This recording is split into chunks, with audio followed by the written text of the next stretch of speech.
নমস্কাৰ এই মুহূৰ্তত আহি পৰিছে আজিৰ কেইবাটা গুৰুত্বপূৰ্ণ খবৰ। পিএম কিষাণৰ হিতাধিকাৰীৰ বাবে সুখবৰ আহি গৈছে। আহি আছে পিএম কিষাণৰ 20 নম্বৰ কিস্তিৰ ধনৰাশি। এতিয়া চেক কৰক আপোনাৰ বেংক একাউণ্ট। লাখ লাখ মহিলা গোটৰ একাউণ্টত 10,000 কোটি টকা প্ৰদান কৰিব মুখ্যমন্ত্ৰী ডক্টৰ হিমন্ত বিশ্ব শৰ্মাই। অৰুণোদয় আঁচনিৰ প্ৰপত্ৰ জমা কৰা প্ৰতিজন হিতাধিকাৰীৰ একাউণ্টত নতুনকৈ চৰকাৰে প্ৰদান কৰিব 1250 টকাকৈ। যদি কোনোৱে এতিয়ালৈকে অৰুণোদয় আঁচনিৰ টকা নাপায় নতুনকৈ কৰিব পাৰিব আবেদন। চৰকাৰীকৈ নোপোৱা প্ৰত্যেকজন ব্যক্তিৰ বাবে এটা ভাল খবৰ। এতিয়া তালিকাত চাওক আপোনাৰ নাম আছে না নাই। তালিকাত নাম নাথাকিলে আপুনি নতুনকৈ কৰিব পাৰিব জিঅ' টেকিং। চৰকাৰে সকলোকে প্ৰদান কৰিব চৰকাৰী ঘৰ। দুখীয়াসকলৰ বাবে মুখ্যমন্ত্ৰী ডক্টৰ হিমন্ত বিশ্ব শৰ্মাই বৃহৎ ঘোষণা কৰিছে।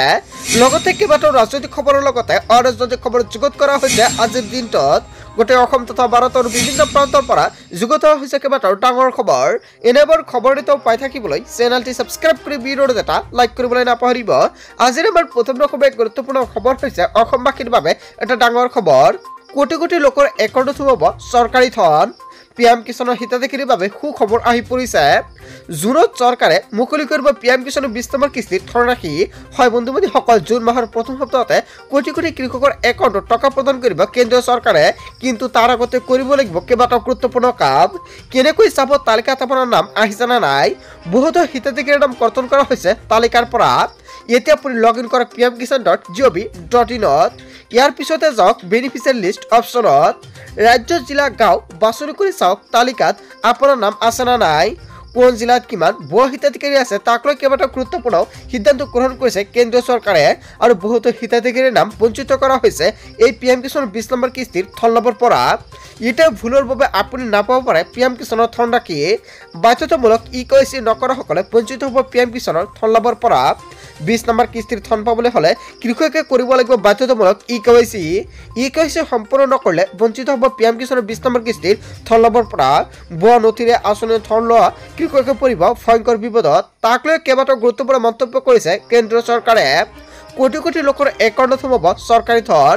পিএম কিষাণৰ 20 নম্বৰ কিস্তি টকা জুন মাহৰ প্ৰথম সপ্তাহতে সোমাই যাব কৃষকসকলৰ একাউণ্টত। আৰু 31 মেৰ ভিতৰতে কৃষকসকলক কৰিব লাগিব 3টা গুৰুত্বপূৰ্ণ কাম। বেংক একাউণ্টৰ লগত আধাৰ কাৰ্ড লিংক কৰিব লাগিব, লগতে আপোনালোকৰ KYC কৰিব লাগিব আৰু কৰিব লাগিব লেণ্ড ছেডিং। এই 3টা কাম নকৰিলে আপুনি পৰিব ভয়ংকৰ বিপদত।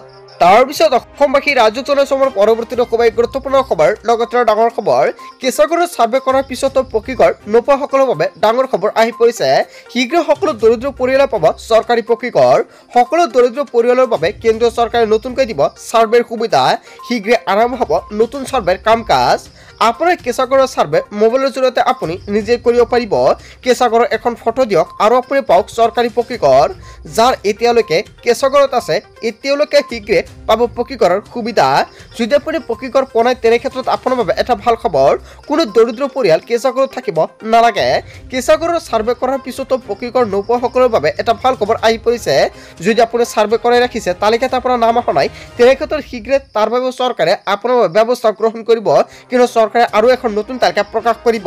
আৰু যেতিয়া তালিকাখন প্ৰকাশ কৰে নিশ্চয় পাই যাব এইটো চেনেলৰ জৰিয়তে। তাৰ বাবে সকলোৱে আগতীয়াকৈ চেনেলটি ছাবস্ক্ৰাইব কৰি ৰাখিব। লগতে আজিৰ ভিডিঅ'টো সকলোৱে বেছিকৈ শ্বেয়াৰ কৰি দিব।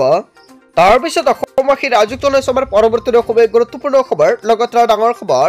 ৰাজ্যৰ লাখ লাখ ৰেচন কাৰ্ডৰ গৰাকীৰ বাবে ডাঙৰ খবৰ আহি পৰিছে। 1 অক্টোবৰৰ পৰা অতি কম দামতে লাভ কৰিব চেনি, দাইল আৰু নিমখ আৰু গেছ চিলিণ্ডাৰ। প্ৰতি কেজি চেনিত লাভ কৰিব মাত্ৰ 38 টকাত। প্ৰতি কেজি মচুৰ দাইল লাভ কৰিব 69 টকাত। প্ৰতি কেজি নিমখ লাভ কৰিব 10 টকাত। কেৱল ইমানেই নহয় 700 টকাত লাভ কৰিব ৰন্ধন গেছৰ চিলিণ্ডাৰ। ইয়াৰ উপৰিও যদিহে আপোনাৰ উজ্বলা গেছ কানেকশ্যন আছে মাত্ৰ 250 টকাতে আপুনি লাভ কৰিব। পঞ্চায়ত নিৰ্বাচনৰ পিছতে মুখ্যমন্ত্ৰী ডক্টৰ হিমন্ত বিশ্ব শৰ্মাই জনতাৰ বাবে সুখবৰ প্ৰদান কৰিছে। তাৰপিছত অসমবাসী ৰাজধানী অসমৰ পৰৱৰ্তী খুব গুৰুত্বপূৰ্ণ খবৰ, লগতে ডাঙৰ খবৰ। ঘৰ ভাড়া দিয়া সকলোৱে ডাঙৰ খবৰ আহি পৰিছে। মাইক লৈ নিয়ম ঘোষণা কৰিছে প্ৰশাসনে। 1 নম্বৰত উল্লেখ কৰিছে ঘৰ ভাড়া দিয়াৰ পূৰ্বে ভাৰতীয়ৰ বৈধতা পৰিচয় পত্ৰ ভালদৰে পৰীক্ষা কৰক। 2 নম্বৰত উল্লেখ কৰিছে Aadhaar card, voter ID card, PAN card কি কৰ্ম কৰে ইত্যাদি তথ্য সংগ্ৰহ কৰক। 3 নম্বৰত উল্লেখ কৰিছে যিকোনো সন্দেহজনক ব্যক্তিৰ বিষয়ে জানিব পাৰিলে তৎক্ষণাৎ আৰক্ষীক অৱগত কৰক। 4 নম্বৰত উল্লেখ কৰিছে আজাদ নগৰ ষ্ট্ৰং কমিটি তথা বৰপেটা ৰোড আৰক্ষীক অৱগত কৰক। 5 নম্বৰত উল্লেখ কৰিছে ভাড়া দিয়াৰ 3 দিনৰ ভিতৰতে ভাড়া দিয়াৰ নথি সংগ্ৰহ কৰিব লাগিব। কেৱল এয়াই নহয় বৰপেটা আৰক্ষীয়ে গ্ৰহণ কৰিছে বিশেষ পদক্ষেপ সো আজিৰ ভিডিঅ'টো সকলোৱে বেছি বেছিকৈ শ্বেয়াৰ কৰি দিব কিয়নো অনথা ঘৰৰ মালিকৰ বিৰুদ্ধে আৰক্ষীয়ে গ্ৰহণ কৰিব কঠোৰ ব্যৱস্থা ভয়াবহ ৰূপত বৃদ্ধি পোৱা চুৰি ডকাইতিৰ ঘটনাক লৈ বিশেষ ব্যৱস্থা গ্ৰহণ কৰিছে চৰকাৰে আৰু ঘৰ ভাড়া দিয়া সকলে ডাঙৰ খবৰ আহি পৰিছে বন্ধু বান্ধৱীসকল গোটেই অসম তথা ভাৰতৰ বিভিন্ন প্ৰান্তৰ পৰা যুগত হৈছে কেইবাটাও ডাঙৰ খবৰ এনেবোৰ খবৰ নিতৌ পাই থাকিবলৈ চেনেলটি সাবস্ক্ৰাইব কৰি ভিডিঅ'ত এটা লাইক কৰিবলৈ নাপাহৰিব so thank you for watching full video'